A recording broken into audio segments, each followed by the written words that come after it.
ये public demand को आइंदा कर जो बनी थी लेकिन अब करते गए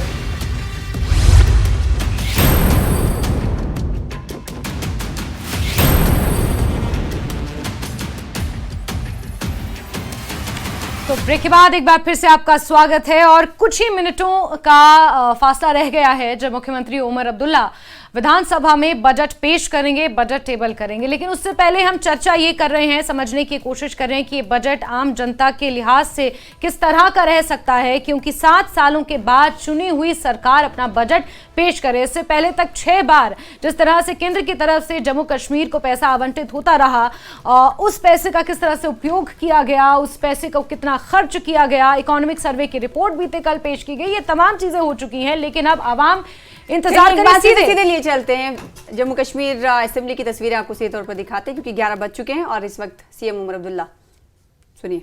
Present my first budget as finance minister, marking the first budget of an elected government in 7 years. While it is an honor, I am acutely aware of the weight of responsibility that comes with being the custodian of Jammu and Kashmir's finances at this crucial juncture.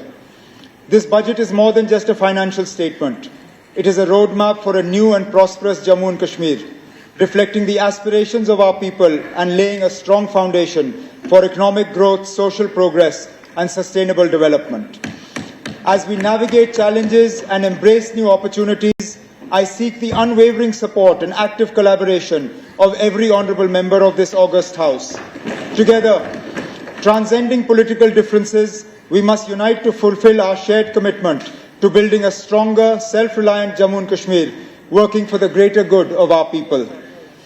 The journey of Jammu and Kashmir has been one of resilience and determination.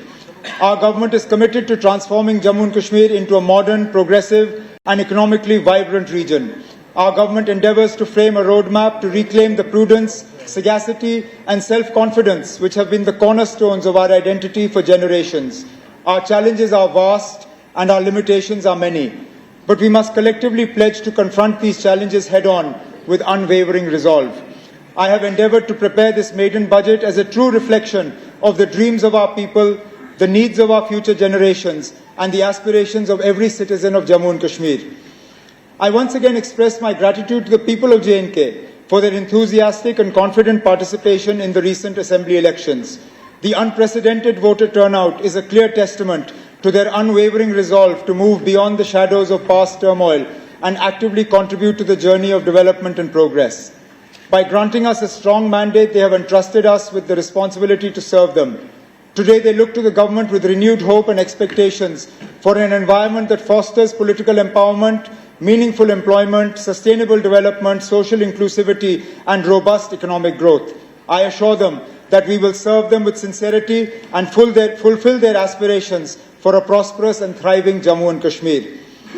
The restoration of full statehood is a deeply cherished aspiration of the people of Jammu and Kashmir, and our government remains resolute in working towards its fulfillment.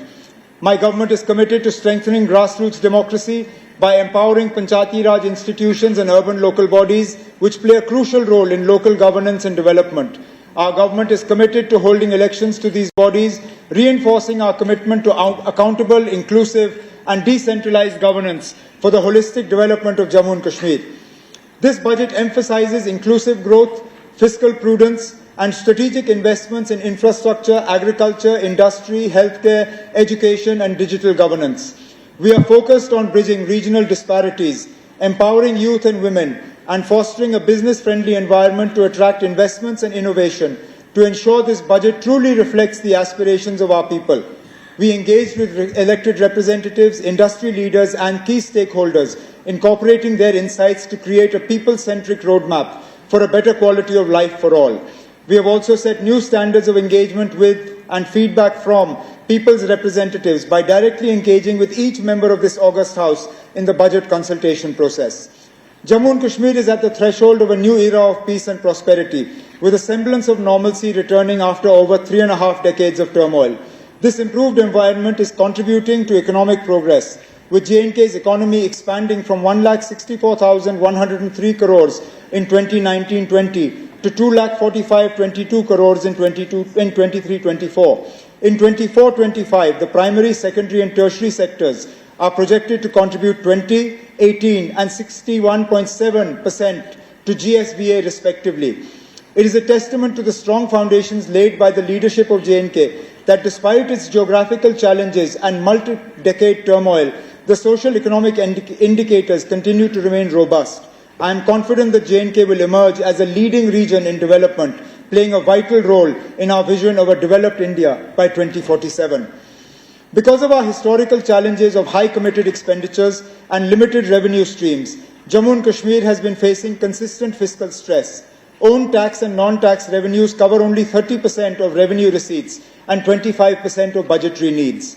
An unfavorable geographical location and years of unrest have hindered industrialization, straining resources and deepening constraints. This has been compounded by the fact that circumstances have not allowed us to fully harness the sectors in which we have the potential. As a result, J&K remains heavily reliant on central grants and often requires ways and means advances and overdrafts to manage liquidity. Over the past months, we have made significant strides in expanding revenue, curbing non-priority spending, and enhancing fiscal transparency. GST compliance has improved through vigorous monitoring and dealer expansion. To further strengthen revenue realization, we will continue implementing GST tracking for capital works and risk-based e-way bill verifications. Additionally, red flag cases will be closely scrutinized using inputs from the Business Intelligence Unit and GST network to prevent leakages and ensure a more robust tax administration. The government has successfully introduced e-stamping for registration and launched e-Abhigari platform for the excise sector, ensuring greater transparency in excise auctions. With robust improvements in billing, metering and digitization, non-tax revenue has risen to 5,824 crores as of January 31st, 2025, while tax revenue has reached 11,650 crores, both set to exceed last year's collections. Moving forward, we will continue to build on these initiatives to further enhance revenue generation and fiscal management. The government's fiscal stress stems from high committed expenditures. Over 70% of total spending, with salaries and pensions alone accounting for nearly 60% of revenue expenditure. Additionally, high AT&C losses and power sector under-recoveries further strain finances. We are reforming metering, billing and collection to strengthen the power sector.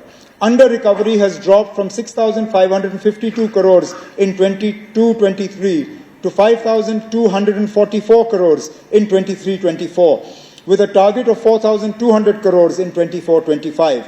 Expanding the consumer base, smart meters, online billing, and aerial bunched cables are driving this turnaround. High AT&C losses resulted in huge outstanding liabilities for power purchase, for which 28,000 crores were borrowed in the last few years, raising public debt from 48% of GSDP in financial year 15-16 to 52% in 23-24. To mitigate this, we are reducing high-cost debt, optimizing liabilities, and calibrating the repayment schedules for long-term fiscal stability. To tackle fiscal challenges, we are curbing non-priority spending saving through austerity measures in place. Aadhaar seeding and biometric verification are streamlining welfare databases in the food supply and social security sectors. To enhance fiscal transparency, all development expenditures are available on the Empowerment Jan Bhagidari portal for public scrutiny. Additionally, independent officers are systematically verifying projects, ensuring timely completion and quality execution. We are strengthening debt sustainability by keeping all borrowings within approved limits and pursuing fair apportionment of J&K's erstwhile public debt between the successor UTs. We have also started contributing to RBI's contingency funds, CSF, for debt repayment during stress, and GRF for sudden financial obligations. Taking advantage of the favorable business and banking cycle, J&K Bank has continued its reform journey, strengthening capital adequacy, corporate governance, and professional management.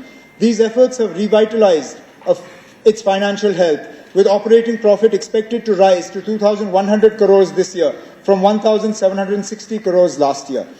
We have introduced a key reform in pension management to address delays in account reconciliation and mounting reimbursement dues.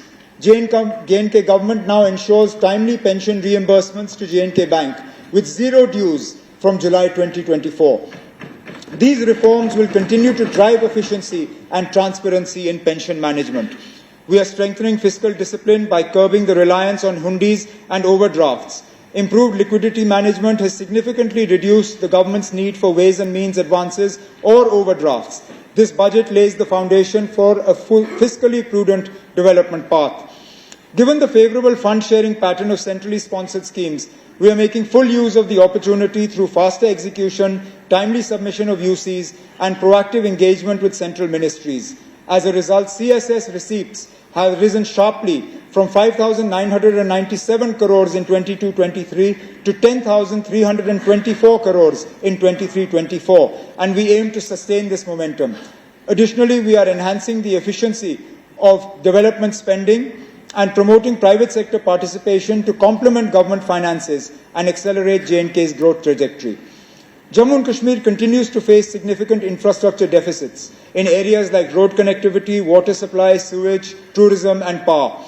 Addressing these challenges requires substantial financial resources and continued support from the central government. This year, we actively engaged with the central government, resulting in the formation of an expert committee to resolve financial issues. I met with the Honourable Prime Minister, Union Home Minister, and Union Finance Minister on multiple occasions. I am pleased to share that our efforts have paid off.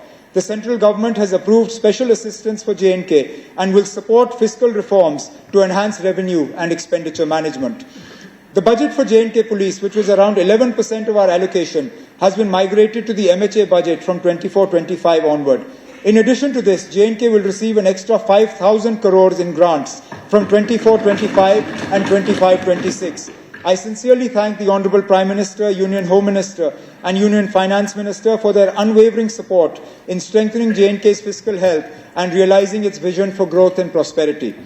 Due to our fiscal reforms and central assistance, the fiscal deficit will be reduced, bringing us closer to our FRBM target.